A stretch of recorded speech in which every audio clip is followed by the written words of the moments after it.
वंदे लोक तिलकम शाश्वत वार्ता विभूषणम अमर कुत चारणम प्रवृद्धम लोक जीवनम प्रणय प्रमत आग जीवनम वंदे जीवन जीवन सत्पुरुष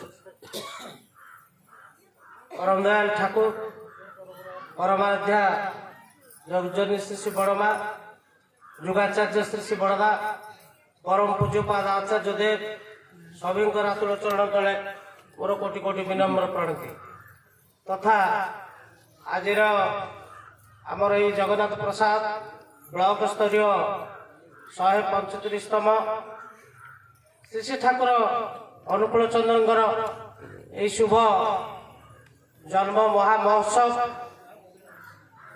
परिपालित हो चली एवं यह सत्संग उपस्थित वरेण्य सहप्रतिनिधि श्रीजुक्त मरकित रणदा एवं मंच संचालक एवं भजनगर आगत भजनगर सत्संग विहार पूज्य सभापति सहप्रतिनिधि श्रीजुक्त भगवान बढ़ेदा एवं सहप्रतिनिधि श्रीजुक्त ध्रुवमारणदा एवं सुदूर कटक आगत संतोष कुमार पाड़ीदा सहप्रतिनिधि एवं बेलगुंडा आगत श्रीजुक्त विजय कुमार नायकदा सहप्रतिनिधि एवं आज जी मुख्य वक्ता ये आम गहण अच्छा बटनी अध्यापक उद्भिद विज्ञान अध्यापक श्रीजुक्त रमाकांत मिश्रदा एवं आम गंजाम एवं नयागढ़ जिला आगत अधूर्य एवं जाजक मंडली एवं इष्टप्राण गुरु भाई माने भक्तिमती मातृमंडली साधु सज्जन मंडली सत्संग प्रेमी श्रुतिबंध आमंत्रित भद्र व्यक्तिगण मीडिया भाई माने एवं डीपी वार करुवा आमर उपेन्द्र भाई एवं अशोक भाई एवं छोट छोट कुनि कुनि पिला माने समस्त को मोर अंतर प्रीतिपूर्ण राज गुरु भलवासा एवं प्रणाम परम सौभाग्य विषय आपण मानकर स्वच्छ उद्यम बल बा से सचिंता बल तन बल धन दे आज यही उत्सव को साफल्य मंडित करने को प्रयास उठती तेणु समस्त सुदीर्घ इष्टपुत निराम जीवन कामना करने संगे संगे आहरी इष्ट प्राणता भरपूर हो उठू समस्त जीवन में यह कामना करुच्ची जहाँ अति सुंदर भाव भाव गंभीर शैली भजन एवं कीर्तन मधुआलस निश्चित भाव समस्त हृदय अपूर्व पुलक सृष्टि करिछि एवं परिवेश को आहरी इष्ट भाव मुखर कर तोली मधुमंत्रित कर तोली जदिओ समय संकीर्णता श्री श्री ठाकुर से दिव्य जीवन श्री श्री ठाकुर कहते जे my life is my message एवं my message is my life तेणु तांकर दिव्य जीवन ही से दिव्य वार्ता सी जहाँ करी जीवन में आचरण करते जो भाई एवं माँ मैंने मंत्र अभिमंत्रित हो जन जहाजन इष्टमूर्ति स्वस्थ सदाचार मुखर हो जो मैंने निज जीवन में से परिपालित कर शुद्ध मन सरल आत्मविश्वास जो मैंने करने को प्रयास उठती निश्चित भाव में जीवन में से जीवन से जीवनीय हो उठी आज श्री श्री ठाकुर दिव्य वार्ता वंश परंपरा क्रमे जहाँकि से दिन से साधु कहते परम दयाल आएंगे बाप बेटे होकर लीला करेंगे तेणु आज श्री श्री ठाकुर श्री श्री बड़दा परम पूज्यपाद श्री श्री दादा एवं तापर परम पूज्यपाद आचार्य देव परंपरा भावे आज से ध्वनि मधुमंत्रित होती आज सारा विश्व में आज कोण अनुकोण ये उत्सव परिपालित हो उठी तेणु अधिक कही वक्तव्य बढ़ाई चाहूनी पूज्य दादा आम गहण जी अच्छा रमाकांत मिश्रदा बटनी प्रोफेसर अति सुंदर भाव असाधारण प्रतिभाकर श्री श्री ठाकुर वार्ता यही दिव्य जीवन धर्मर कथा सर्वोपरि सबकि सी अति सुंदर भाव सावलील भाव वर्णना करेंगे एवं गाँव समस्त को अनुरोध करुच्ची समस्त आम से श्री श्री ठाकुर से भाव भावायित होगा गाँव बस रहा एवं सत्संगर ये मधु स्वाद आस्वादन करवा ये समस्त सुदीर्घ इष्टिपुत मंगल कामना कर मोर वक्तव्य साथ कर जय गुरु। बर्तमान मैं अनुरोध कर सम्मान्य रमाकांत मिश्रदा प्रोफेसर को से आलोचना जारी रखे।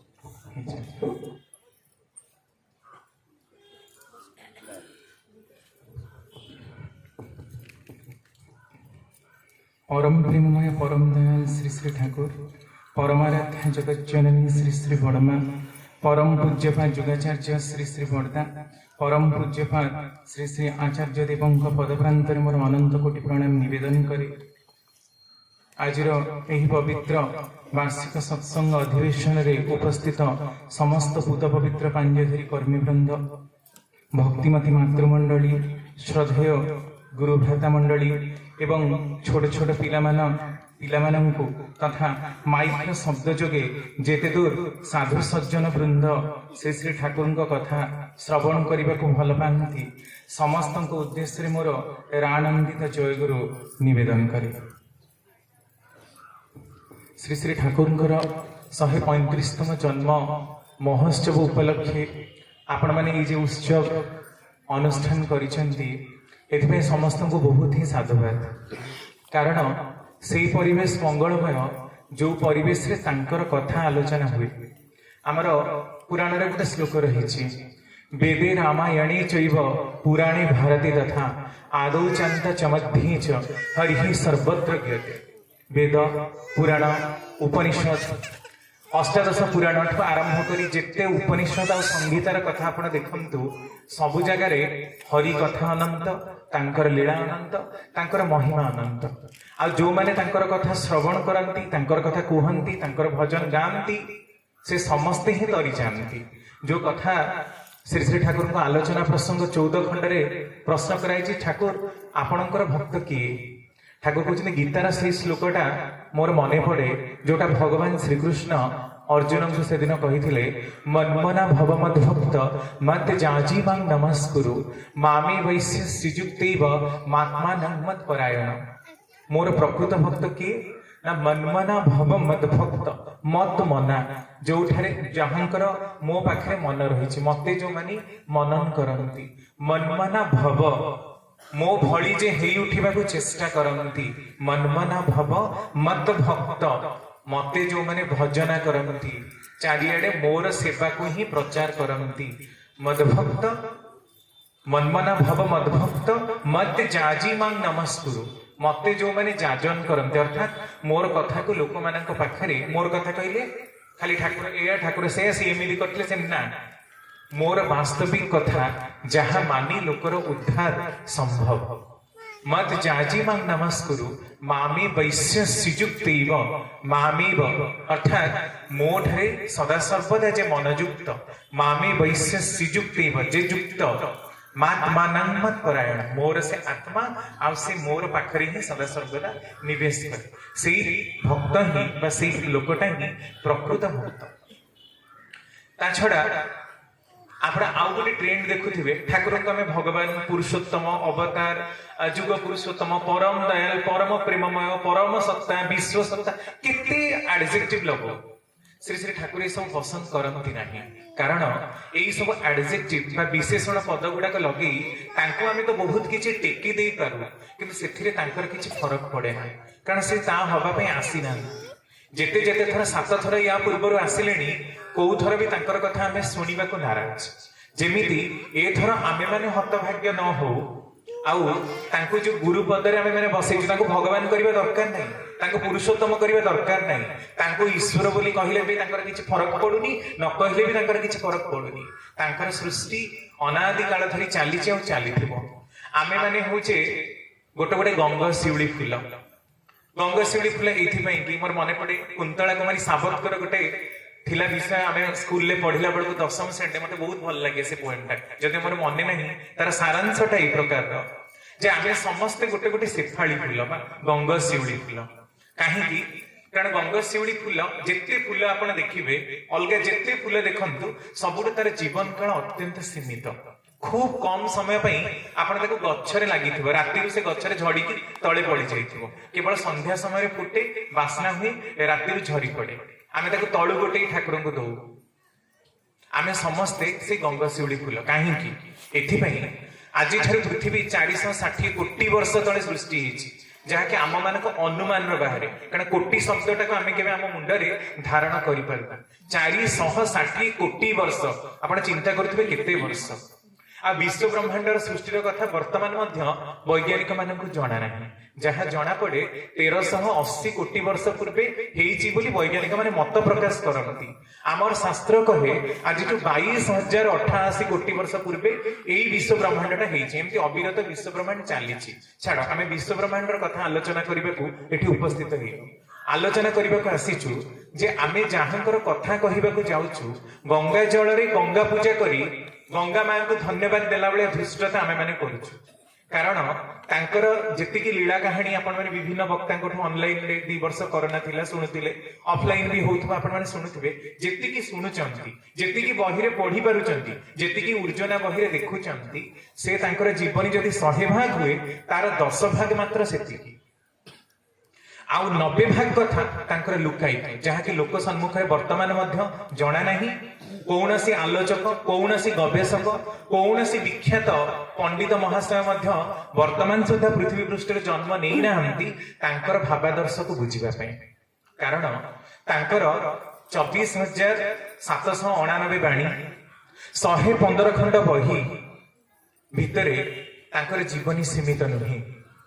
तांकर जीवनी सेतिकी नुहे जेतिकी से कथा कहछन सेतिकी नुहे बहुत सारे लोक अच्छा आप जदि सत्संग मंदिर बाहर जदि केतबेले कि जाती देखिए अनेक बही मिले सब भक्त माने तांकर निजस्व अनुभूति ठाकुर पाखे लिखिं किए केते लिखि पारिछंती आउ अनेक लिखि पारि नाहंती चली गले ठाकुर समय लोक आउ गोटे कथा भी आमर रही अद्यावधि लीला करे सेही गोरा राय केही भाग्यवान देखा पाए सब बेले कृष्णकर लीला अद्यापि लोक अनुभव करती जीशु को एबे भी लोक अनुभव करती रामचंद्र को लोक एबे भी अनुभव करती सी होचंदी सत्य पुरुष अनंत कोटी वर्ष बीती गले भी तांको लीला केबे समाप्त हुए ना तेणु आम जेतिकी घटना कहवा से गुड़ाक समुद्रर संख्ये पानी कियदंश मात्र जदि आपण आमर विराट समुद्र भीतर केवल ग्लास पानी आनुचंती से ओसेनिनेटिक कप बही रे हाउजरमैन जन एक अमेरिकन भक्त से यही कथाटा को लिखिले जे महासमुद्रटा को गोटे चा कप भितर रखिले जेमती तांकर जीवनी आमे सेतिकी ही कहूछु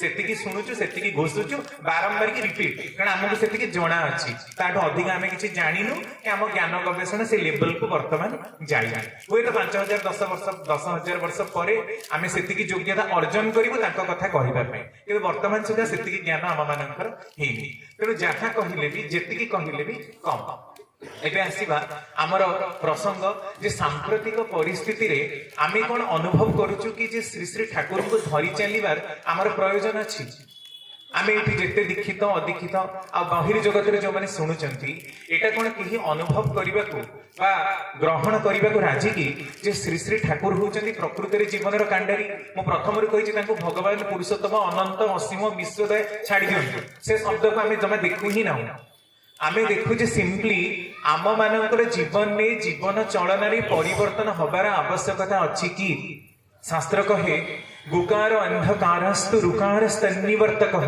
अंधकार निवृत्त्या तु गुरुरित्य विधीयते। गु शब्दर अर्थ अंधकार, अंधकार जे आमको आलोकर वर्तिका देखांती से है गुरु। गुरु दिवस रे सब बेले आम स्कूल भाषण टी दौ, अद्यापि शिक्षक हिसाब से दौ। पिला माने कहती आरुणी उपमन्युर कथा एबे भी आमे कहू, 5000 वर्ष तलर कथा एबे भी कहूँ। आमे समस्ते जानिचु, तापर भी गुरुवाद भारत में प्रतिष्ठित कहीं नुहे। गुरु मानकर एते दुरावस्था कहीं, गुरु मानकर एते लांफट्य कहीं, एते दुश्चरित्रता जहाँ 5-10 वर्ष पूर्व आपण देखुथिबे गुरुंकर आढुआଳରେ की प्रकार भांडामी चलीथिला जो मानकर पर्दाफाश होला। जदि आमे समस्ते ही गुरु हबा ताले आम जीवन में गुरुत्वर प्रयोजन नहीं। गुरुत्वर प्रयोजन अच्छी बोली कोन वर्तमान मनीष केबे अनुभव करूची।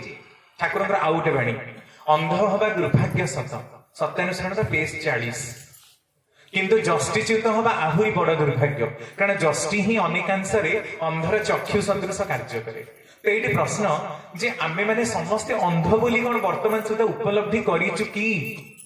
अंध हवा दुर्भाग्य सत, किंतु प्रकृत में देखिले आमे समस्ते ही अंध। को अंध? किए कामांध, किए लोभांध, किए मोहांध, वृत्ति प्रवृत्तिर अंध। प्रथम अंध, द्वितीय अंध ज्ञान नथाई अंध। एठी सत्यानुसरण बाणी रे ज्ञान ज्ञान माने अंध कहले ज्ञानांध होगा। ज्ञान कहले को ज्ञान? आम एते पाठ पढ़ीचु, एमए एमफिल पीएचडी डॉक्टरेट नहीं, इंजीनियर नहीं, सब तो नहीं। सब थिबा सत्वे आम मानकर जीवन में कोठी अभाव, कोठी अपूरणीयता जे सेठी श्री श्री ठाकुर को धरी चलिबार प्रयोजनीयता अच्छी बोली आमे उपलब्धि करिबु। ठाकुर तथाकथित गुरु नुहंती, से तथाकथित देवादेवी नुहंती जे मंदिर रे मस्जिद रे गिरजा रे जो प्रकार पूजा करू टिके धूप बुलाई देबु, दीप बुलाई देबु, आम मानक मुंडा सेठी अछि। जदि सेया हेले आम मानकर समस्या दूरीकरण हुंता ताले कर्मी मानकर एते दुरावस्था कहीं? सत्संग जगत रे वैप्लविक परिवर्तन अभाव कहीं? बहिर्जगतर कथा तो छाड़ी दियंतु। प्रकृत में कौन आम वास्तविक उपलब्धि करूचु जो क्वेश्चन जे आमे समस्ते अंध अच्छु अद्यावधि भी दीक्षा नहीं कि हमर ज्ञान चक्षु फिटुनी। कारण दीक्षा नहीं कि भी तो आम ठाकुर पाखे कांदी कांदी माँ गोटे गीत गाउले, से गीतटी मत पसंद है कहीं? कारण श्री श्री ठाकुर को ताहा पसंद नुहे। थर ठाकुर बसी था, ठाकुर कहते गीत रचना संबंध में परिश्रा जड़े कला ताकू देखिक भी जड़े गीत लिखिदे पारे। अत्यंत उल्लग्न चेहरा संबंध में जड़े वर्णना कर गीत लिखिदे पारे। दुखर कथा, कारुण्यर कथा, मुंड बाड़े मुंड फटे चित्कार करी निकट जो आर्त चित्कार करुचु आमे या प्रमाणित करने को चेष्टा करूनु कि से जड़े मूकबधिर लोक। कारण कहा पाखे आम चित्कार करू, कहा पाखे आर्तवेदना निवेदन करू, जार प्राण नहीं, जे निष्प्राण। से जो कथा शुणा जाए गपटी चारिआडे बहुल प्रचलित। जड़े लोक माने जड़े लोक ता पिलाटी को धरिकी मंदिर को जाइछि। मंदिर भितर सिंहटा को देखिकी पिलाटी माने जो राब दे दउछि, बाउली हो जाउछि कहीं ना सिंह खाईदब। ता बापा कहूछि ना ना एटा होछि सिमेंट बा पत्थर रे निर्मित सिंह, एटा कोन प्राण अछि किछि करि परिबो? सांगे सांगे टिके आगु को जाइछि, अध घंटा भितर ता बापा अष्ट धातु रे निर्मित श्रीकृष्णकर मूर्ति सामने कांदी कांदी विकल होई रोदन करूछि। पिलाटी हाथ बाड़ी की ता बापा कहूछि बापा काई कांदुछ? एटा तो पत्थरटा। ता बापा कहूछि ना ना एटा कोन पत्थर, ये भगवान। पिलाटी हसिला, कहला टिके पूर्वरु पत्थर रे निर्मित होइथिबा सिंह पत्थर सिंह, अथच अष्ट धातु रे निर्मित होइथिबा ई जो फोटो बसिछि एटा फोटो नुहे, एटा पत्थर रे निर्मित, अष्ट धातु रे निर्मित, स्वर्ण रे निर्मित, रौप्य रे निर्मित गोटे सामान्य मूर्ति नुहे कि?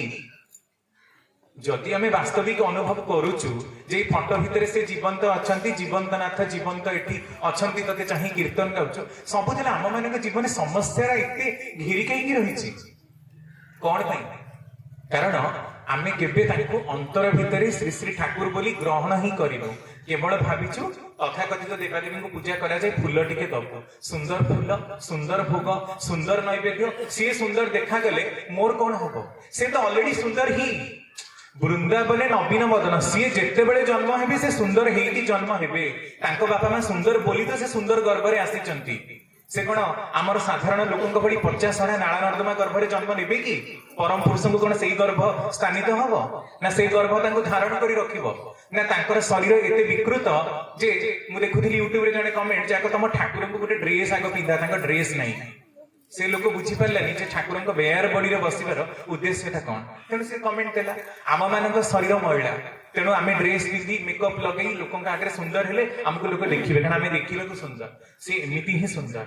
से तांकर सबु गुण तांकर सबु कथा सुंदर किंतु सुंदर बिश्री बिश्री भितर सुंदरता देखिबार नयन आम मानक भली लोक मानकर अछि तो जे कि वास्तविक तांको अनुभव करि परिबे यदि ता अनुभव न करू ताले सांप्रतिक परिस्थिति रे तांकर आसीबाटा वृथा हे गला बोली जानंतु सी आसी आम मानकर जीवन में किछि करि देबे आ आम मानक शांति सुस्थिर मार्ग रे नै जिबे ए कथाटा को सर्वप्रथम आमे बुझिबा दरकार आम मानकर जीवन में कोन आमे बुझिछु श्री श्री ठाकुरंकर कथा को मानिबा को आमे केबे चेष्टा करिछु तांको गुरु रूपे बरण करिबार माने कोन दीक्षा नबा ता नही दीक्षा तो अनेक ही नियंती ताले छाडंती कहिंकी गुरु रूपे बरण करिबार माने निजको गुरुत्व दबा तांकर कथाटा को निज जीवन इंपोर्टेंस दबा एटा हला गुरुत्व दबा म आपनको दीटा छोट छोट घटना कहिबी जे ठाकुरन को धरि के आम मानकर समस्या काहे की जाउ थरे विकास रंजन भौमिक को आपण माने अनेक सीनियर लोक जो माने जानी थिले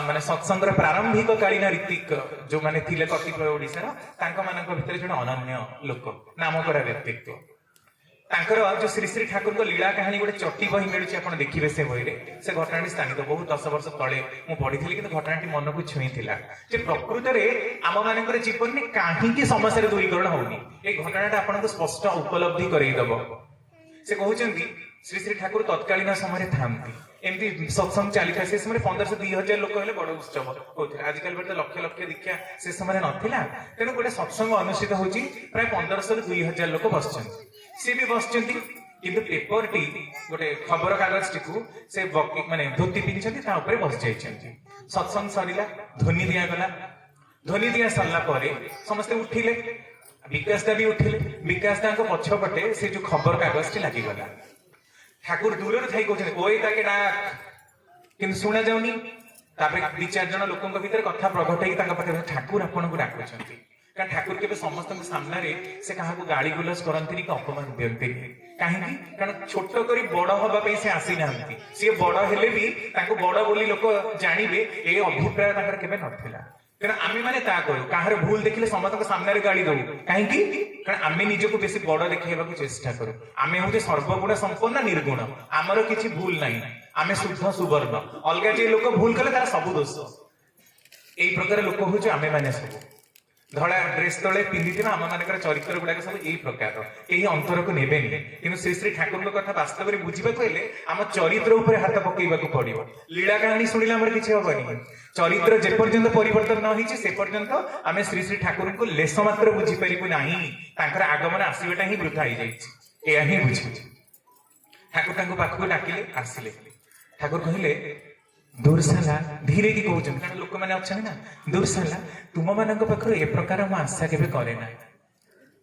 गोटे वैशिष्टर अधिकारिणी माँ सरस्वती को सम्मान देवा जे जाने ना से पुणी मते सम्मान दब बुझिपार तुम कहूच सबु देवता समाहार बाणी समस्ते सत्संग कहते ना सबु देवता समाहार पुरुषोत्तम सृष्टि सहज मनीष नर रूपे करती आ सबु देवता तो समाहार करुच पुणी जो माँ सरस्वती विद्यादायिनी गणेश विद्यादाता आपन देखिए आम सब स्कूल कॉलेज गुड़ाक आम सार मैंने भी पेपर ऊपर बसता पिला माने भी बसते पिला माने कौन करेंगे जेहेतु सार मैंने बसते पिला माने ऑब्वियसली बसथिबे एथि किछ कहबार नै एही होची हमर गणेश पूजा एही होची हमर सरस्वती पूजा ताले अनुभव करंतु श्री श्री ठाकुर को धरि चालिबार प्रयोजन अछि कि ना एटा बुझेबा मते घटना कहैको पड़िला जे ठाकुर किए ठाकुर होचंती लोक शिक्षक जीवन कांडारी जे कि आम मान को देखी दियंती गणेश और सरस्वती को पूजा करे गणेश सरस्वती तो मुंह खोली कहि परिबेनी जे तू पेपर ऊपर बस ना कि बसले दी चटकणी आसी पकई परिबेनी किंतु गुरुंकर एई घटनाटा जोठी गले भी आम मानकर मने पड़िबो आ मु देखिछि अनेक लोक बसंती किंतु कहिला परे गुरु भाई माने सहज रे मानंती आ पेपरटा काढी के पकांती कारण समस्तकर बसिबार गोटे अभ्यास रहिछि गोटे वैशिष्ट अधिकारिणी माँ सरस्वती को आम सामान्य टी सम्मान दे पारूनु ताले आपण चिंता करंतु आमे जेतेबेले पूजा करूछु दुर्गा पूजा करू गणेश पूजा करू सरस्वती पूजा करू लक्ष्मी पूजा करू तांको घरे महा आडंबर रे डाकू फूल तो सुंदर सजाऊ किंतु तांको द्वारा अवैध कार्य जहा न करिबा କଥା ता ही करू धूम धड़ास गीत बजाऊ अभद्र आलाप आलोचना करू जो नाच करू से सी प्रीत हुअंतिनी बरम अभिशाप दियंती धृति विधान बहिरे ठाकुरंकर बाणी देखिबे जे ये जो अश्लील व्यर्थबोधक गीत आम लगे नाचुचु एथिरे देवादेवी मैंने अभिशाप तो देवेनि कारण आम पूजा करिचु किंतु भाबुथिबे जे लोक गुडा केते निर्बोध आमको डाकिचंती माटीर मूर्ति रे प्राण प्रतिष्ठा करिचंती तापर भांडानी प्रदर्शन करिचंती एटा किए कहिचंती श्री श्री ठाकुर आकु जे चेतिबा लोक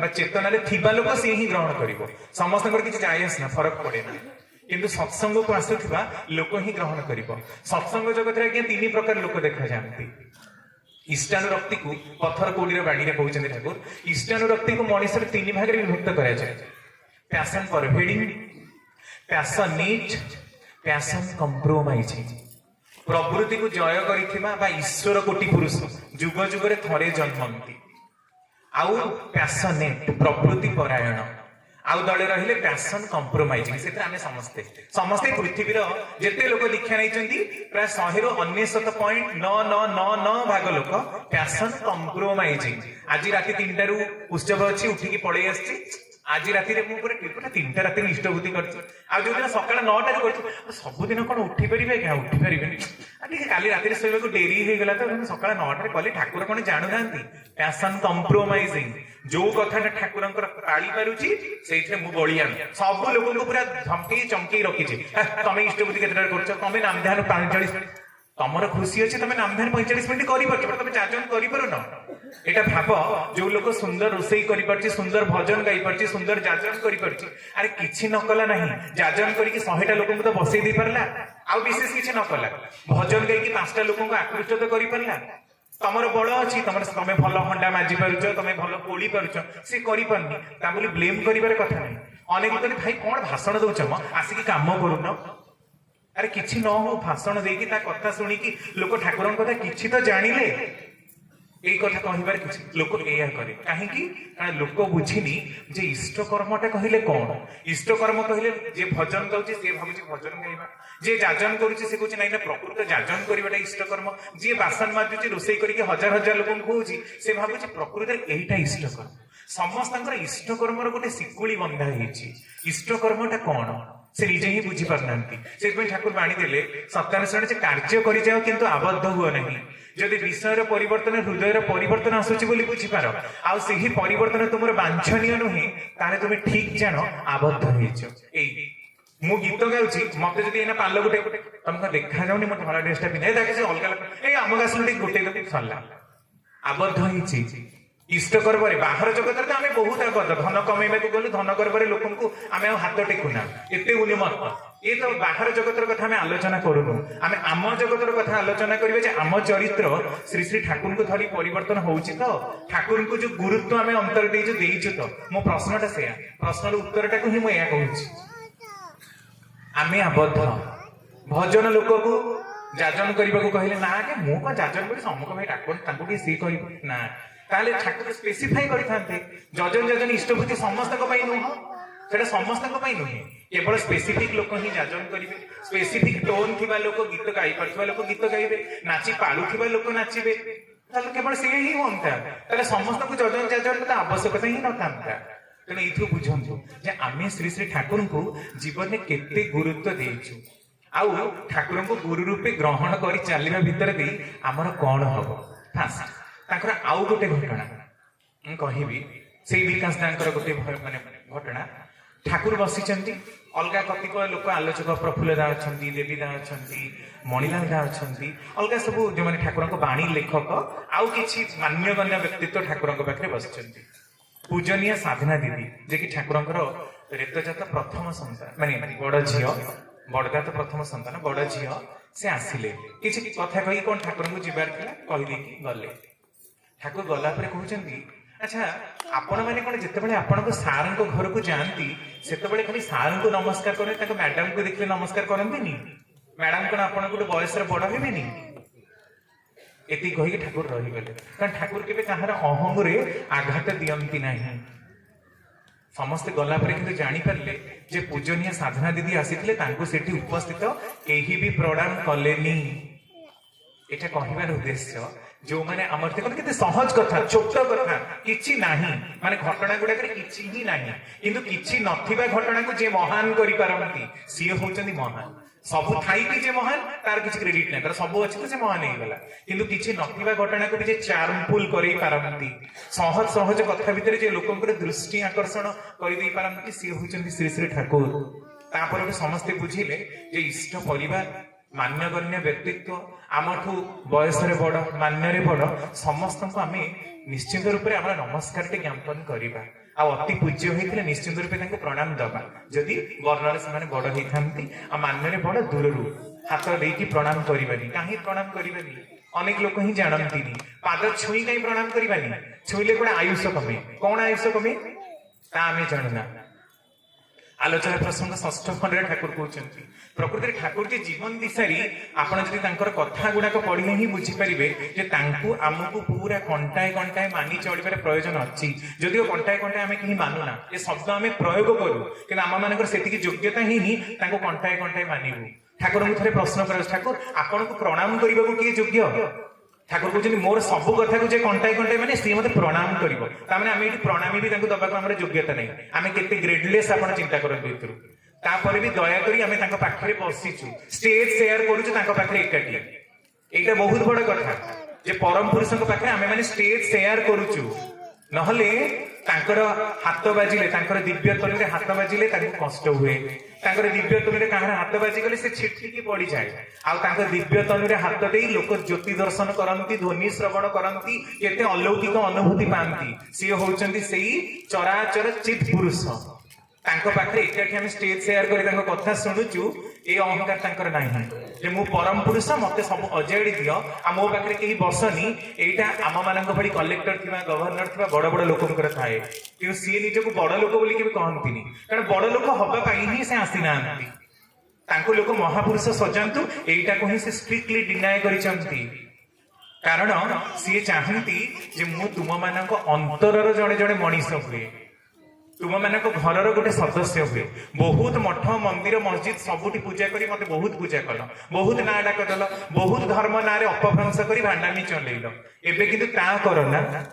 ଶ୍ରୀ ଶ୍ରୀ ଠାକୁର ଅନୁକୂଳ ଚନ୍ଦ୍ର ତଥାକଥିତ ଦେବାଦେବୀଙ୍କ ଭଳି ପୂଜା ପାଇବା ପାଇଁ ମନ୍ଦିର ଭିତରେ ଆସିନାହାନ୍ତି। ତାଙ୍କର ଉଦ୍ଦେଶ୍ୟ କେବେ ତା ନଥିଲା, ଆଉ ତା କଲେ ବି ଆମର କିଛି ଲାଭ ହବନି। ପୁଣି ଏମିତି 10,000 ବର୍ଷ ଗଡିଯିବ, କିନ୍ତୁ କିଛି ଲାଭ ହବନି ଯେପର୍ଯ୍ୟନ୍ତ ଆମ ମାନଙ୍କ ମନରେ ପ୍ରକୃତ ବୈପ୍ଳବିକ ପରିବର୍ତ୍ତନ ନ ଜାଗିଛି ଯେ ଶ୍ରୀ ଶ୍ରୀ ଠାକୁରଙ୍କୁ ଧରି ଚାଲିବାର ପ୍ରୟୋଜନ ଆମ ମାନଙ୍କର ଅଛି।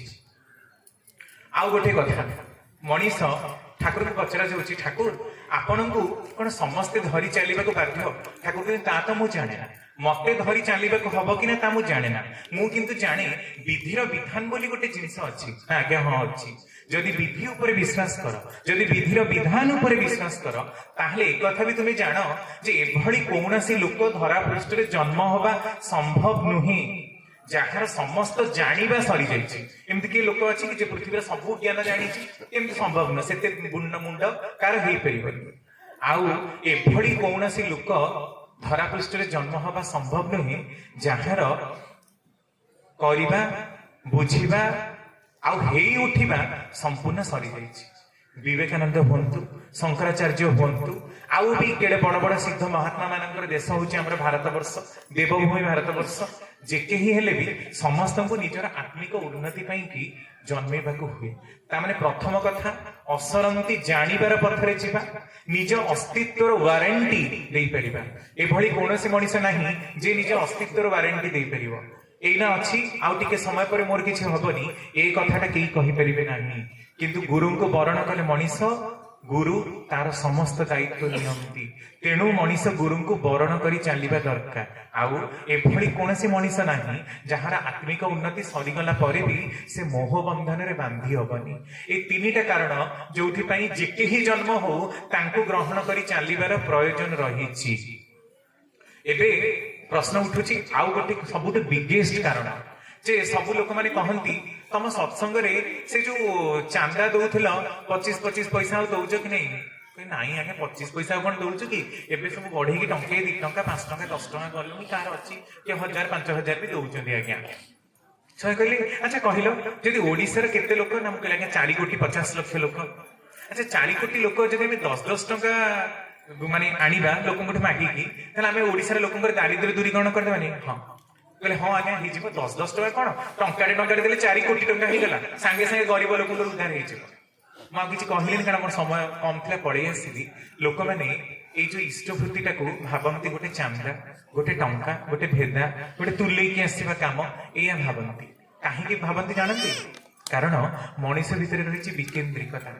ଥରେ ଦେବୀଦା ଠାକୁରଙ୍କର ପାର୍ଶ୍ୱ ଲେଖକ ତାଙ୍କର ପ୍ରିୟ ପରମ ଜୀବନୀରେ ଲେଖୁଛନ୍ତି, ଠାକୁର ବସିଛନ୍ତି, ଦିଟା ପିଲା ଝଗଡା କଲେ, ଆସିକି ଏତେ ଜୋରେ ମାଡ଼ ହେଲେ ଯେ ଜଣଙ୍କର କାନଟା ପୁରା ଲାଲ, ଗୋରା ପିଲାଟା ତାର କାନଟା ଲାଲ ପଡିଯାଇଛି, ସେ ତାକୁ ବାଡେଇ ଦେଇଛି, ଆର ପିଲାଟା ବଳିଆନ ପିଲାଟା ଧାଇଁ କରି ବାଡେଇ ଦେଇଛି।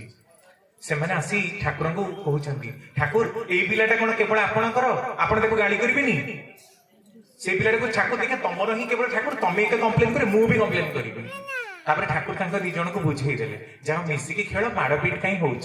ତାପରେ ଦି ଜଣ ହର୍ଷୋତ୍ଫୁଲ୍ଲ ନୟନରେ ପଳେଇଲେ। ତାଙ୍କ ଗଲା ପରେ ଠାକୁର କହୁଛନ୍ତି, ଦେବୀ ଜାଣିଛୁ ଏଇ ସବୁ କଥା ଗୁଡାକ ଆମ ସମାଜରେ କାହିଁ ଘଟୁଛି? ଆପଣ ଯୋଉ ଦେଖୁଛନ୍ତି କୋଉଠି ରେପ୍ ହଉଛି, କୋଉଠି ମର୍ଡର ହଉଛି, ପ୍ରତିଦିନ ୟୁଟ୍ୟୁବରେ ଆପଣ ଦେଖିବେ ଭର୍ତ୍ତି ହେଇଛି ଅଶ୍ଳୀଳ ଅସାମାଜିକ କଥା। କିନ୍ତୁ ଏଇ ସବୁର ମୁଖ୍ୟ କାରଣ କେତେ ନିୟମ ହେଇଛି, ରେପିଷ୍ଟ ମାନଙ୍କୁ ଫାଶୀ ହବ, ସେ ଅଙ୍କ ହବ, ସମକ ଦଣ୍ଡ, କେତେ ନିୟମ, କେତେ ନିୟମ। ୟା ପୂର୍ବରୁ ବି ରାଜା ମହାରାଜା ମାନଙ୍କର କେତେ କଠୋର ନିୟମ ଆମେ ଦେଖିଛୁ 1000 ମସିହାରେ, 1200 ମସିହାରେ। ତାପରେ ବି କାହିଁକି ଏଇ ଜିନିଷ ଗୁଡା ବଢି ଯାଇଛି? ମୁଁ କହୁନି ଯେ ଜିନିଷ ନଥିଲା, ସତ୍ୟ ଯୁଗରେ ବି ଥିଲା, ସତ୍ୟ ଯୁଗରେ ଗୋଟେ ହଉଥିଲା, ଆଜିର ସମୟରେ ଲକ୍ଷେ ହଉଛି। କିନ୍ତୁ ପ୍ରଶ୍ନ ଉଠୁଛି ଏଇ କାମ ହଉଛି କାହିଁକି? ଏତେ କଠୋର ଦଣ୍ଡ ଦେଲା ପରେ ବି, ଲୋକଙ୍କୁ ଫାଶୀରେ ଚଢେଇଲା ପରେ, ନିଆଁ କଡେଇରେ ତେଲରେ ପକେଇ ଦେଲା ପରେ ବି କାହିଁକି କାମ ଭାବ ଯାଉନି? କାହିଁକି କ୍ରୋଧ ଭାବ ଯାଉନି? ଏତେ ଡରିଲା ପରେ ବି ଆମ ବୃତ୍ତି ପ୍ରବୃତ୍ତି ଗୁଡାକ କାହିଁକି ନିୟନ୍ତ୍ରିତ ହଉନି? ଏତେ ସବୁ ଜାଣିଲା ପରେ ବି ଆମେ ରାତି 4ଟାରୁ କାହିଁକି ଉଠି ପାରୁନୁ? କଣ ପାଇଁ କି ଆମକୁ ଭୋକ ଲାଗୁଛି? କେହି ୟାର ଉତ୍ତର ଦେଇପାରିବେ ନାହିଁ। କାରଣ ଏଗୁଡାକ ପ୍ରବୃତ୍ତି। ଯଦି ଏଗୁଡାକ ସବୁ କଟିଯିବ ତାହେଲେ ଆଉ ରହିବ କଣ? ଯୋଉ କ୍ୱେଶ୍ଚିନ୍ଟା ଅଶ୍ୱିନୀ କୁମାର ବିଶ୍ୱାସ ଅମିୟବାଣୀରେ ଶ୍ରୀ ଶ୍ରୀ ଠାକୁରଙ୍କୁ ପ୍ରଶ୍ନ କରୁଛନ୍ତି, ବାରମ୍ବାର କି କହୁଛନ୍ତି, ଠାକୁର ମୋର କାମିନୀ କାଞ୍ଚନ ପ୍ରତି ଆସକ୍ତି ଗଲାନି। 15 ଦିନ ଠାକୁର ତାଙ୍କ ଘରେ ରହିଛନ୍ତି, ଅଶ୍ୱିନୀ କୁମାର ବିଶ୍ୱାସଙ୍କ ଘରେ। ସେଠି ଠାକୁର କହୁଛନ୍ତି, ଅଶ୍ୱିନୀଦା ଆପଣ କଣ ପ୍ରକୃତିରେ ଚାହାନ୍ତି ଆପଣଙ୍କ ବୃତ୍ତି ପ୍ରବୃତ୍ତି ଚାଲିଯାଉ? ଅଶ୍ୱିନୀଦା ଚୁପ୍ ହେଇକି ରହିଗଲେ। ଠାକୁର କହିଲେ, ମୁଁ ଜାଣିଥିଲି ଆପଣ କହିପାରିବେନି। ଯଦି କାମିନୀ କାଞ୍ଚନ ପ୍ରତି ଆସକ୍ତି ଚାଲିଯିବ ତାହେଲେ ରହିବ କଣ? କିଛି ତ ରହିବନି। ଆରେ ଯଦି କାମିନୀ କାଞ୍ଚନ ପ୍ରତି ଆସକ୍ତି ମଣିଷର ରହିଲେ ହିଁ ତ ସେ କିଛି କାମ କରିବ। କିନ୍ତୁ ଠାକୁର କହୁଛନ୍ତି ପାପ ସେଠି ନାହିଁ। କାମିନୀ କାଞ୍ଚନ ପ୍ରତି ଆସକ୍ତି ପାପ ନୁହେଁ, ଟଙ୍କା ପ୍ରତି ଆଗ୍ରହ ପାପ ନୁହେଁ, ଖାଇବା ପ୍ରତି ଆଗ୍ରହ ପାପ ନୁହେଁ, ଖାଇବା ପ୍ରତି ଅତ୍ୟଧିକ ଆଗ୍ରହ କିନ୍ତୁ ଲୋଭ ସୃଷ୍ଟିର କାରଣ, ଯାହାକି ପାପ। ଆଉ ଦେବୀରାଙ୍କୁ ସେଇ ପ୍ରସଙ୍ଗରେ ଠାକୁର କହୁଛନ୍ତି, ଦେବୀ ତୁ ଜାଣିଛୁ ଏଗୁଡା ମଣିଷ କାହିଁକି କରେ? ନା ଆଜ୍ଞା ଜାଣିନି। ଏଗୁଡାକ ହଉଛି ମାନସିକ ବିକେନ୍ଦ୍ରିକତାର ଲକ୍ଷଣ, ମେଣ୍ଟାଲ ପ୍ରଷ୍ଟିଚ୍ୟୁସନ। ଠାକୁର ୱାର୍ଡ ୟୁଜ କରିଛନ୍ତି ମେଣ୍ଟାଲ ପ୍ରଷ୍ଟିଚ୍ୟୁସନ। ବିକେନ୍ଦ୍ରିକ ଶବ୍ଦ ଅନୁବାଦ ହେଇଛି, ପ୍ରଷ୍ଟିଚ୍ୟୁଟ ମାନେ କଣ? ଖରାପ ନାରୀ, ବେଶ୍ୟାବୃତ୍ତି କରୁଥିବା ନାରୀ, ଦୋଚାରିଣୀ, ଏଇ ଅର୍ଥରେ ପ୍ରୟୋଗ। ତାହେଲେ ବିକେନ୍ଦ୍ରିକ ଶବ୍ଦଟି ବୋଧେ ବହୁତ ସାହିତ୍ୟିକ ଲେଖା ହେଇଛି। ପ୍ରଷ୍ଟିଚ୍ୟୁସନ ଶବ୍ଦର ଅର୍ଥ ହଉଛି ବିଭିନ୍ନ ଆଡେ ମୁହଁ ମାରୁଥିବା, ମାନସିକ ଭାବେ ଆମେ ମାନେ କମ୍ପ୍ଲିଟଲି ଡିଷ୍ଟୋର୍ଟେଡ, ଆଉ ଆମ ମାନଙ୍କର କୌଣସି ଏକାଗ୍ରତା ନାହିଁ। ତେଣୁ ତ ସାଙ୍ଗେ ସାଙ୍ଗେ ଏବେ ଏଠି ମନ ରହିଲା ବେଳେ ପୁଣି ଯାଇକି ଆଉ କୁଆଡେ ପଳଉଛି। ମନର ନିୟନ୍ତ୍ରଣ ଆସୁନି ବୋଲି, ମେଣ୍ଟାଲ ପ୍ରଷ୍ଟିଚ୍ୟୁସନ ଆମ ମାନଙ୍କର ରହିଛି ବୋଲି ଏତେ ସବୁ ଦୁରାବସ୍ଥା ସମାଜର। ଲକ୍ଷେ ନିୟମ କଲା ପରେ ବି ହଉନି। କୌଣସି ମହାପୁରୁଷ ଯେତେ ଆଜି ପର୍ଯ୍ୟନ୍ତ ଧରା ପୃଷ୍ଠରେ ଜନ୍ମ ହେଇଛନ୍ତି, କେହି କେବେ ବି ଦାୟୀ କରିନାହାନ୍ତି ଯେ ମଣିଷର ବିକେନ୍ଦ୍ରିକ ହବାର କାରଣ କଣ। ଠାକୁର କିନ୍ତୁ କହିଲେ ମଣିଷର ବିକେନ୍ଦ୍ରିକ ହବାର ମୁଖ୍ୟ କାରଣ ହେଉଛି ସ୍ୱାମୀ ସ୍ତ୍ରୀଙ୍କ ଭିତରେ ଦାମ୍ପତ୍ୟ ଜୀବନର ଅସଙ୍ଗତି। ସେକେଣ୍ଡ କାରଣ ନିର୍ଦ୍ଧାରଣ କଲେ ଯେ ଯୋଉ ମଣିଷର ଗୃହସ୍ଥ ଜୀବନ ଯେତେ ସୁସଂଯତ ବା ଯେତେ ଅସଂଯତ, ତା ଉପରେ ନିର୍ଭର କରେ ତାର ସନ୍ତାନ ସନ୍ତତି ଆଉ ତାର ବହିର୍ଜୀବନଟା କି ପ୍ରକାରର ହବ। ଏହା ପୂର୍ବରୁ ଅନେକ ଲୋକ ଅନେକ କଥା, ଏଇଆ କର, ଏଇ ନିୟମ ପାଳନ କର, ସେଇଟା ସେମିତି ହବ, ସେମିତି କର, ଏମିତି ହବ। ଠାକୁର କିନ୍ତୁ ଗୋଟିଏ କାରଣକୁ ଦାୟୀ କଲେ, କାରଣ ମଣିଷର ପ୍ରଜନନ ଶୁଦ୍ଧିଟା ଯଦି ନ ହୁଏ ତାର ମାନସିକ ବିକେନ୍ଦ୍ରିକତା କେବେ କଟିବ ନାହିଁ। ଆଉ ବର୍ତ୍ତମାନ ସମୟରେ ଆପଣ ଦେଖନ୍ତୁ ସମାଜରେ ପ୍ରତିଲୋମର ହଳାହଳତା, ହଳାହଳ ବିଷ ବାହାରିଥିଲା ଆମେ ଶୁଣିଛୁ, ଯାହାକୁ ମହାଦେବ ପାନ କରିକି ତାଙ୍କର ତଣ୍ଟି ମାନେ ନୀଳକଣ୍ଠ ହେଇଯାଇଛି। କିନ୍ତୁ ବର୍ତ୍ତମାନ ସମୟରେ ପ୍ରତିଲୋମର ହଳାହଳତାଟାକୁ ଲକ୍ଷ୍ୟ କରି ଶ୍ରୀ ଶ୍ରୀ ଠାକୁର କହୁଛନ୍ତି, ଏଇ ମାନସିକ ବିକେନ୍ଦ୍ରିକତା ଯଦି ଲୋକମାନଙ୍କ ଭିତରେ ଦୂରୀକରଣ କରା ନ ଯାଏ, ଏଇ ଯୋଉ ମହାମାରୀ ଦେଖୁଛ, ଏଇ ଯୋଉ କରୋନା ଆମେ ଦେଖିଲେ ଟ୍ରେଲର, ଏଗୁଡାକ କିଛି ନୁହେଁ।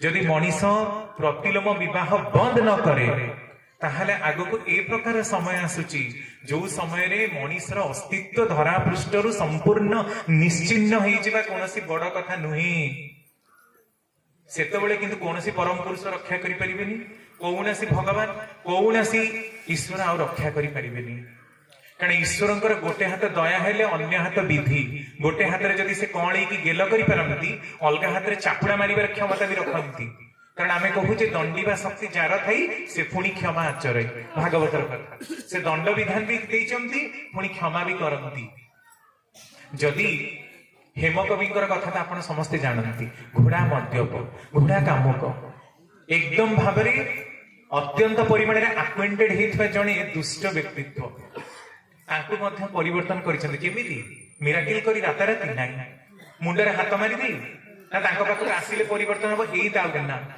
हेमकवि को भी समय लगी प्रफुल्ल दान को भी समय लगी अनंत महाराज किशोरी मोहन को भी समय लगी आम मान तो बहुत समय लगे कारण आम मैंने जोग जन्म कि दिव्य जन्म नुहे ना जोग आमर अच्छी जन्म हबार कौन लक्षण अच्छी ना जुग जन्म आम ईश्वर कोटि पुरुष नुह जे ईश्वर को काम करने को आसीचु आम वृत्ति प्रवृत्तिर मनीष आम अनुभूति लब्ध आत्मा आमको जीवाक अच्छी अनंत दूर असीम बाट जार पथ असरंती मार्गरे ही चली तेणु ये आप अनुभव करूँ जे आमर ये जो पृथ्वीर 460 कोटी वर्ष जीवन काल पृथ्वी आहरी 500 कोटी वर्ष बंचब 500 कोटी वर्ष बंचब पृथ्वी कि आम के 50 60 70 80 90 100 ताठू बेसी डेइबुनी वर्तमान समय से डेइबा भी संभव होनी ताले आपण चिंता करंतु ये जो 50 60 70 वर्षर जीवन काल भितर आम कौन करी देखले सी खुशी हेबे थरे देवीदा ठाकुर को प्रश्न करुचंती ठाकुर आपण कहले मु कौन कले आपण खुशी हेबे ठाकुर कहते देवी अनेक तो कथा अच्छी मु किंतु गोटे कथा चाहे तू टिके तो भारटा तू निज मुंड को ने आमे प्रतिमुहूर्त ठाकुर मोर चाकरी नहीं आपण चाकरी दियंतु भल झीलटे मते दियंतु बाहागर हबाकू मते भल घर दियंतु ताहले आपण को भल रखिबी कंडीशन मते जदी भल घर देबे आपण को भल घर रखिबी मते जदी गोटे भल फैमिली लाइफ पार्टनर मिलिबो ताहले आपण को भल रे सजै देबी आपण जदी मते एतिकी टेंडर फिक्स करै देबे ताहले मु आपण को 108 टा दीप जळै देबी आपण को सुनार आखी करि देबी आपण को कळा मेघी साडी पिंधै देबी आमे होजे सेही लोक गोटे 50 कोटी टंकार टेंडर पाइबा 108 ब्राह्मण को खुएबार मानसिकता दो 108 टा धूप दीप पाखे लगो यही प्रकार मानसिकता नहीं लोकर परिवर्तन हुए ना एगुड़ाक प्रार्थना नुहे एगुड़ाक है स्वार्थपरता स्वार्थपर भाव चली मनीष प्रकृति पथरे चली केबे तांकर पथरे जाए ना तांकर जो कथा जे भल छड़ा मंद कले परिस्थिति जाई इच्छा ताई कले ताई किंतु चलबो ना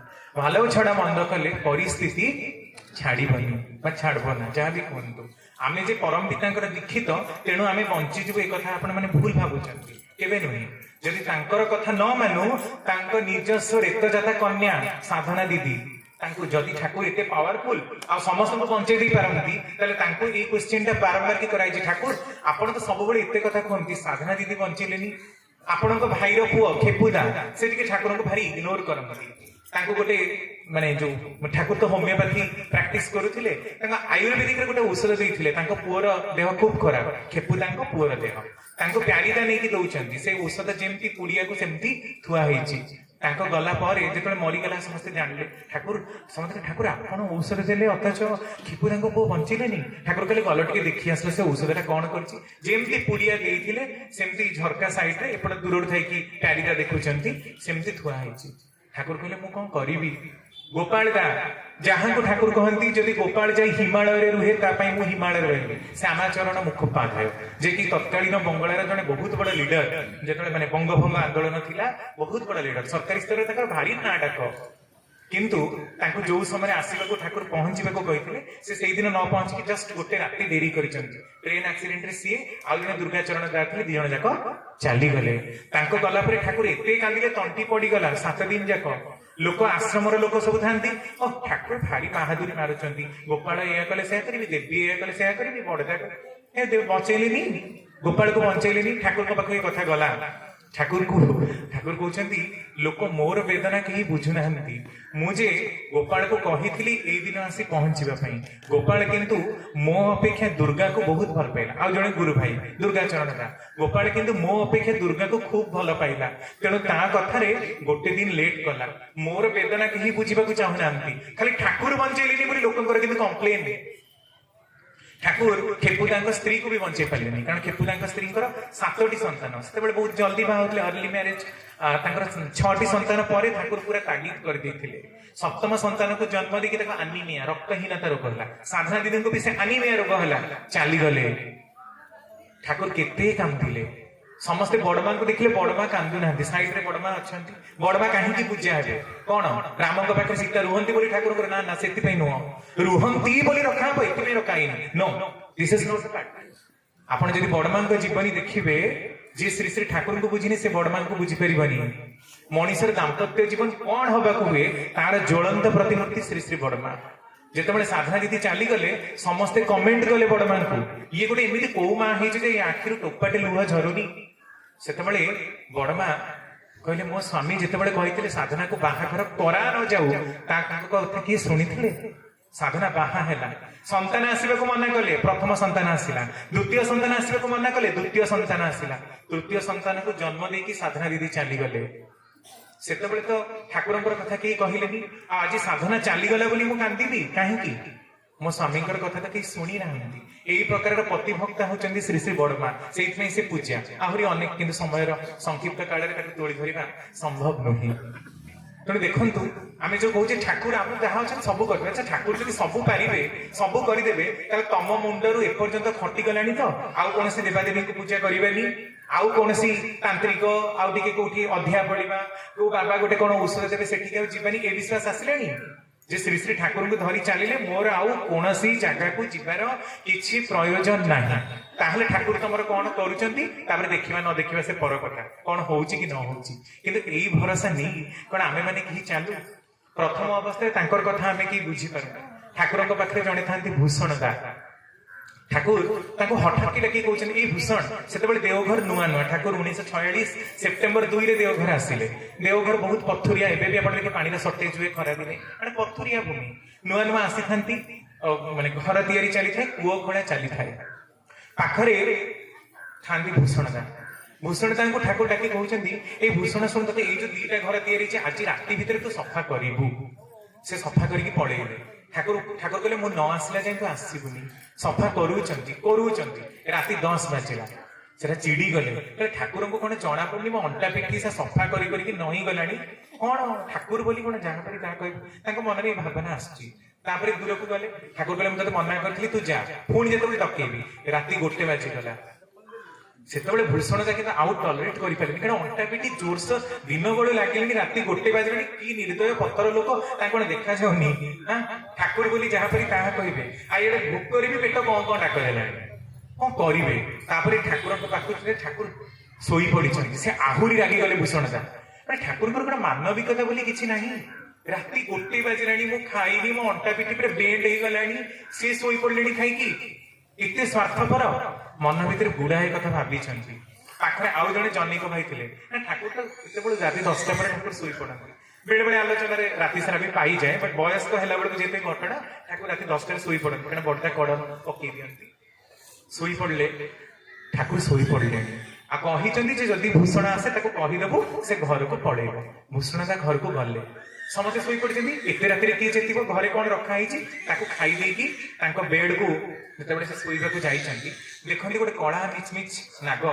ଆମେ ତାକୁ ମାନେ ଯୋଉ କୃଷ୍ଣ ନାଗ ବୋଲି କହୁ, ସେ ନାଗର ଗୋଟେ ଗୋଟେ ପ୍ରଜାତି, ବିଭିନ୍ନ ରଙ୍ଗ ହେଲେ ତାକୁ ଗୋଟେ ପ୍ରଜାତି ବୋଲି ଆମେ ମାନେ କହୁ, କିନ୍ତୁ ଗୋଟିଏ ସ୍ପିସିସ୍ ନାଗ ସାପ। ସେ କଳା ସାପଟି ତାଙ୍କ ବେଡ୍ ଉପରେ ଉଠିକି ଝରକା ଦେଇକି ଗଳିକି ନାଳରେ ପଳେଇଲା। ଯେତେ ଟର୍ଚ ମାରିଲେ ବି ଆଉ ଦେଖିପାରିଲେନି ସାପଟି କୁଆଡେ ଗଲା। ତାପରେ ଠାକୁର କହିଲେ ଭୂଷଣ, ସେ ଭୂଷଣ ଦୌଡ଼ିକି ଆସିଲେ। ରାତି 4ଟା ହେଇଛି, ଠାକୁରଙ୍କ ପାଖକୁ ଦୌଡ଼ିକି। ଠାକୁର କହିଲେ, ଭୂଷଣ କଣ ହେଲା? ତୁ ତ କାଲି ରାତି 1ରେ ଯାଇଛୁ, ମୁଁ ଜାଣିଛି, ଶୁଣିଲି। ଆଉ ତୁ କଣ ଶୋଇନୁ ନା କଣ? ରାତି 4ଟାରୁ ପଳେଇ ଆସିଲୁଣି? ନା ଠାକୁର, ମୁଁ ଏମିତି ଗୋଟେ କଥା ଦେଖେ। ଠାକୁର କହିଲେ, ଗଲୁ ଟିକେ। ଗିରୀଶ ଚନ୍ଦ୍ର କାବ୍ୟତୀର୍ଥ ମହାଶୟ, ସେ ପ୍ରଖ୍ୟାତ ଜ୍ୟୋତିର୍ବିଦ ଠାକୁରଙ୍କ ସମୟରେ ଥିଲେ। କହିଲେ, ଗିରୀଶ ଦାଙ୍କୁ ଯାଇ ଟିକେ ଦେଖା ତ ଜାତକଟି।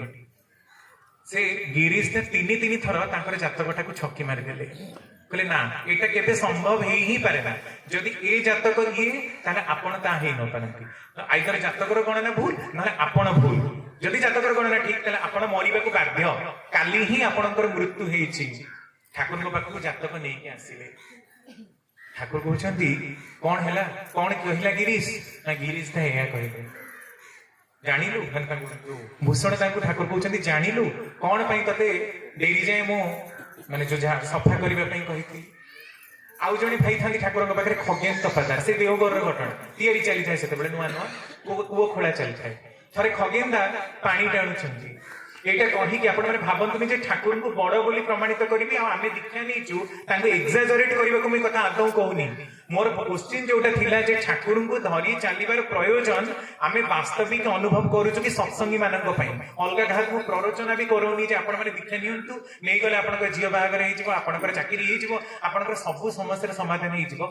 कहवाक चाहू ही ना मोर उद्देश्य हूँ जे प्रकृत में ठाकुर को धरी चलबार प्रयोजन सांप्रतिक परिस्थिति रे गुरु ग्रहणर प्रयोजन अच्छी कि ना आ श्री श्री ठाकुर एकमात्र से बरेण्य हेबे कि ना से प्रसंग ही मोर यही कथा खगेन तपादार भाई जिते पानी टाणुंट कूअरु पड़ी गले पूरा फ्लाट हो बांफी कूह देखिए बड़ बड़ कूह मांकड़ा पत्थर या पूरा फ्लाट हो पड़ी गले मुंडटा दुमकी माड़ हो गला अचेत हो पुणी उठिकी उल्टिकी बसीगले कि अचेत मासे जाए बेड रेस्ट गले खगेन तपादार भाई ठाकुर बारंबार की पचारे खगेन अवस्था कौन है मैंने ठाकुर भल अच्छे मसे पर खगेन उठिकी ठाकुर को प्रणाम करे आस ठाकुर कहले खगेन कौन है कि सेदिन तू पड़गलु आ मु शुणिली ठाकुर तो सब माने किछि जानी ना सत्यमती विश्व ब्रह्मांडर प्रख्यात बोका आ मूर्ख लोक से होचंदी श्री श्री ठाकुर ताको किछि जाना नहीं अरे खगेन कौन है ठाकुर से दिन पड़गली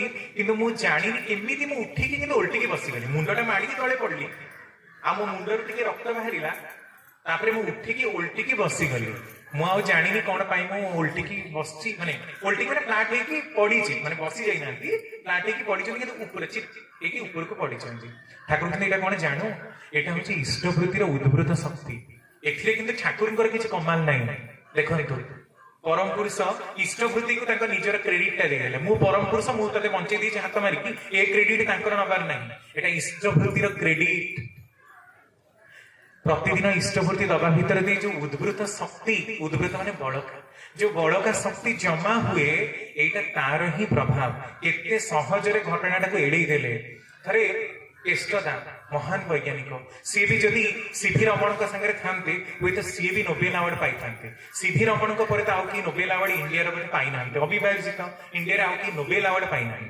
इंडिया कहीं पाई ना नोबेल अवार्ड सीभी रमण तो लास्ट पाखे सी कम कर फिजिक्स लोक से समय एमएससी एमती एत डिमांड नाला तेणु एमए बोली लिखिए देखिए आलोचना प्रसंग गुड़ाक एमए बोली योग्यता लिखाई सी ठाकुर को से विज्ञानी लोक ना आ प्रबल नास्तिक आप जो मेसेज प्रथम वॉल्यूम पढ़े से गोटे क्वेश्चन कर भारी नास्तिक से भगवान भगवान विश्वास करते ये सब फालतू कथा सेठी किछि दिन रहिले बहुत अनुभूति दीटा घटना करेंगे जे प्रकृत में श्री श्री ठाकुर जीवन कांडारी सी कौन प्रकृत में आमको गाइड करें ना ये सब जिते दल अच्छा खाली ठाकुर बोली बनई चुनई कौन जमा नुह बहकालिया कथा नुहे थे केष्टता जाइए कौन गोटे कार्य आसला बेलू परिसा लगी सदाचार बोतल आप जानती से नहीं ना शिष्णेन्द्रिय धोती करना लिंग स्नान करना देखुं गोटे बहुत बड़ छाया केष्टता अनुसरण अनुसरण करी चली आसिकी केष्टता जो आश्रम में पहुंची गले ठाकुर बस अलग मान आलोचना करश्रम जो से बसी गले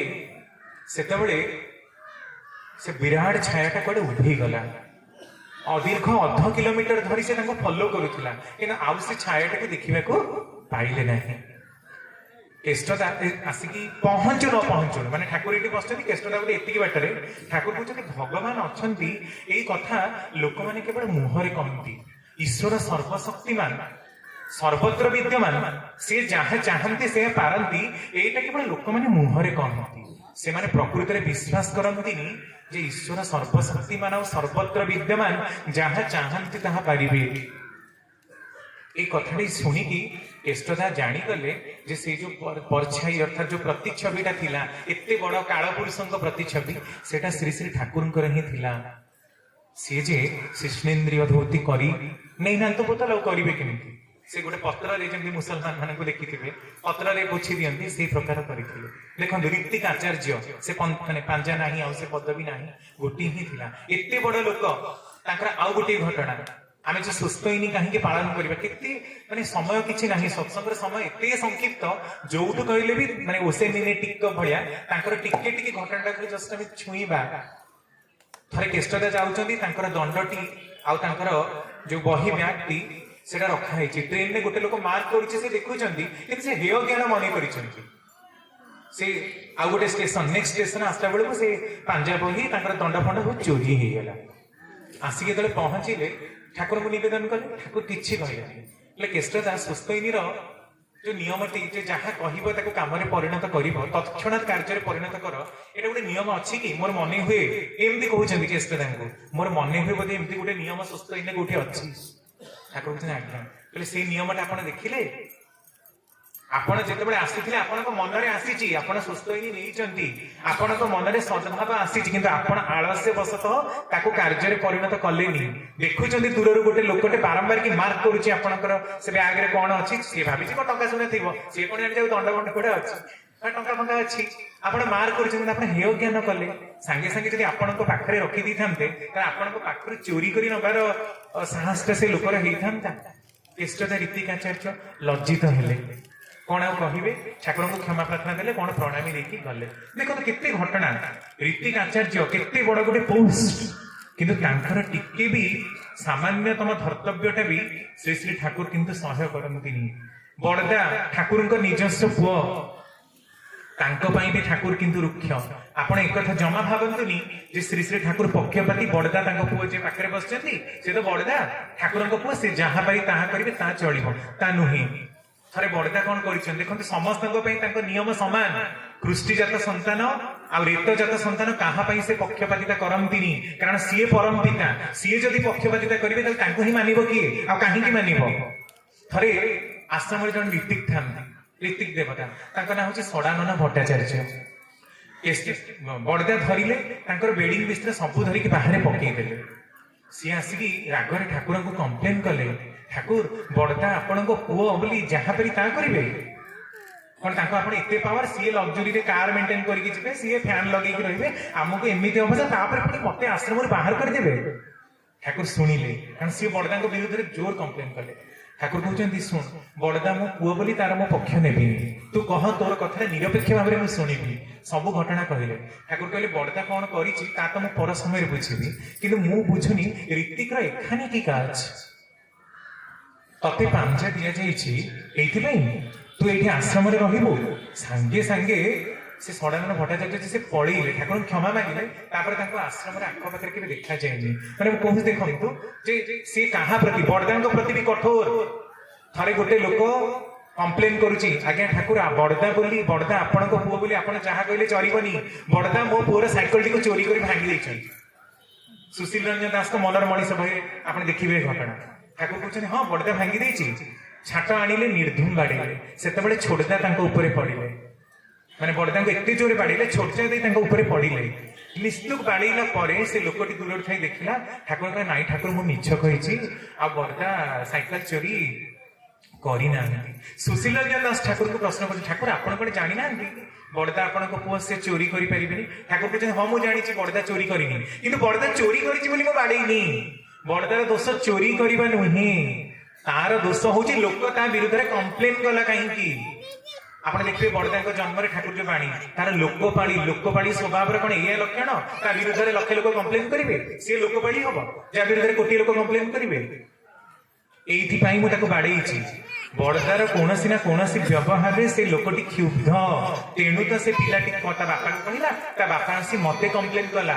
ବଡଦାର ଏ ପ୍ରକାରର ଗୁଣଟା ଯେମିତି ଅଲଗା ବେଳେ କସ୍ମିନ୍ କାଳେ ଗ୍ରହଣୀୟ ନ ହୁଏ। ତାପରେ ବଡଦା ସେ ଜିନିଷଟାକୁ ବହୁତ ନଜର ରଖିଛନ୍ତି। ସତ୍ସଙ୍ଗର ତ ସମୟ ସରିଯାଇଛି, ଇଚ୍ଛା ତ ଆହୁରି ବହୁତ କିଛି କହିବା, କିନ୍ତୁ କଣ କରିବା, ଆମକୁ ସମୟକୁ ସମ୍ମାନ ଦବାକୁ ହିଁ ପଡିବ। କାରଣ ସମୟର ବ୍ୟତିରକ ଆମେ କେହି ନୁହନ୍ତି।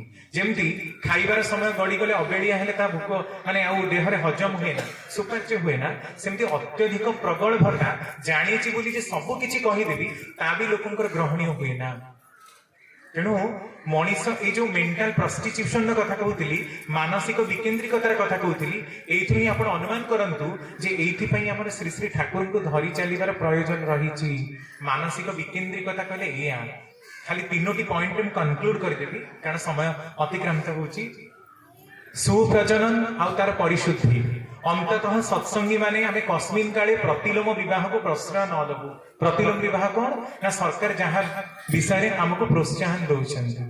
ଉଚ୍ଚ ବର୍ଣ୍ଣ ର ନାରୀ କିମ୍ବା ଜାତି ବର୍ଣ୍ଣ ବଂଶ ବିଦ୍ୟା ଗୋତ୍ର କୁଳ ମର୍ଯ୍ୟାଦା ଅଭ୍ୟାସ ବ୍ୟବହାର ଚରିତ୍ର ଇତ୍ୟାଦି କୌଣସି ଗୁଣରେ ନାରୀ ଯଦି ପୁରୁଷ ଠାରୁ ଉନ୍ନତ ଧରଣର ହୁଏ ତାହେଲେ ତାହା ସୂକ୍ଷ୍ମ ଆଉ ବୃହତ୍ ପ୍ରତିଲୋମରେ ପରିଗଣିତ ହୁଏ। ପ୍ରତିଲୋମ ବିବାହରେ ଏକଦମ ନିରସନ। ଏହା ଶ୍ରୀ ଶ୍ରୀ ଠାକୁରଙ୍କର ସର୍ବାପେକ୍ଷା ଶକ୍ତିଶାଳୀ ଇଚ୍ଛା। ଆଲୋଚନା ପ୍ରସଙ୍ଗ 4ର୍ଥ ଖଣ୍ଡ। ୟାର ପୁରା ବ୍ୟାନ। ତାହେଲେ ଆମେ ତାଙ୍କୁ କିଛି ମାନିଲୁ ବୋଲି ଜଣାଯିବ। ସେକେଣ୍ଡ ପଏଣ୍ଟ, ଯଜନ ଯାଜନ ଇଷ୍ଟବୃତ୍ତି ସୁସ୍ଥଇନୀ ସଦାଚାରର ନିଖୁଣ ରୂପରେ ପରିପାଳନ। ଥାର୍ଡ ପଏଣ୍ଟ, ଲୋକପାଳି ସ୍ୱଭାବ ନେଇ ଚାଲିବା।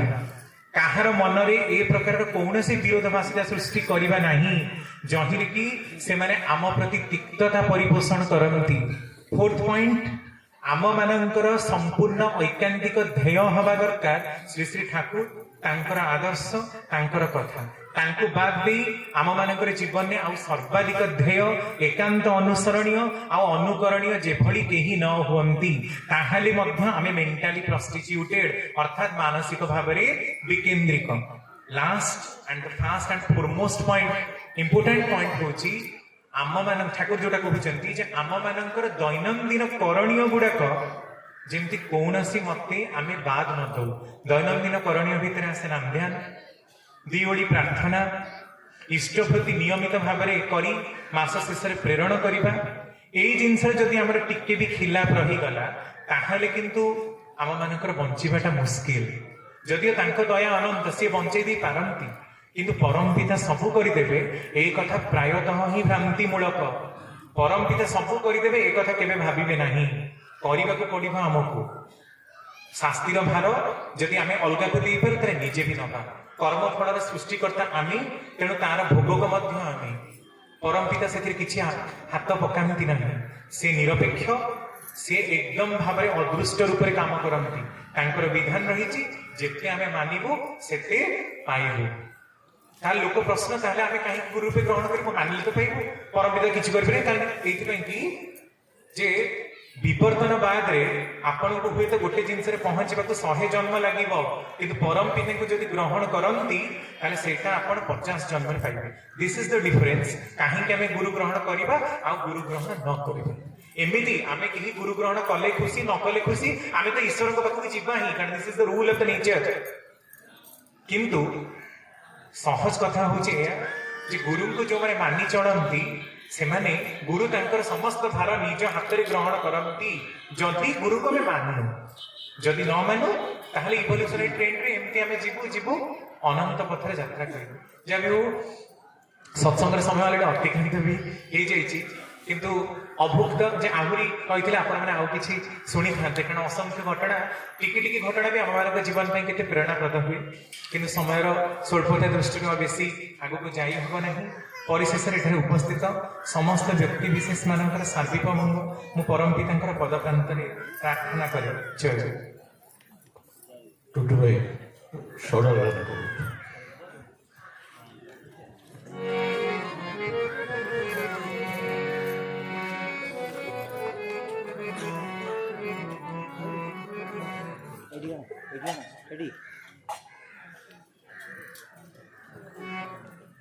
ବଡ଼ ଫୋନ୍ ନେଇ ଆସୁନ। ତାଙ୍କୁ ଟିକେ ବଜାଇବେ।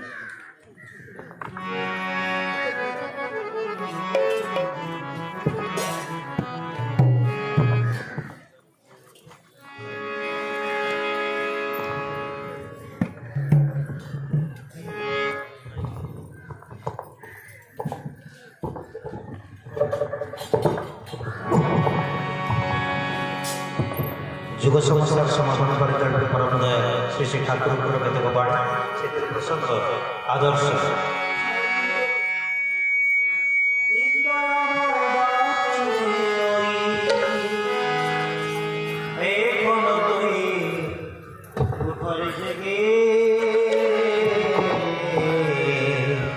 জীবন ব্রতে ব্রতি হই কৃষ্ণ পথে চলো রে বেগে জীবন ব্রতে ব্রতি হই কৃষ্ণ পথে চলো রে বেগে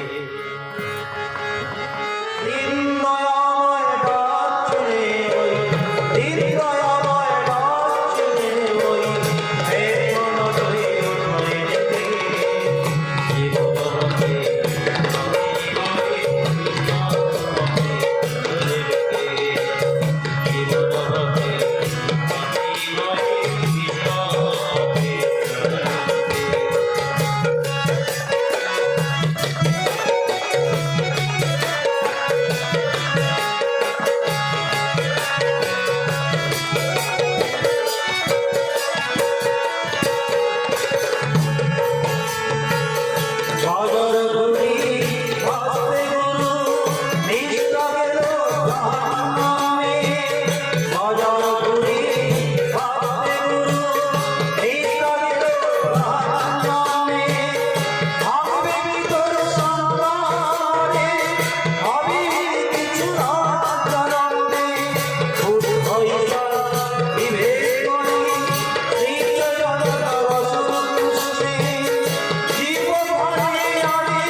सत्संग की सत्संग की सत्संग की वंदे पुरुषोत्तम वंदे आठ पितृ वंदे मातृवर्गा वंदे अहं कृष्ण देवतम वंदे पुरुषोत्तम श्री ठाकुर जी की जय जय समस्त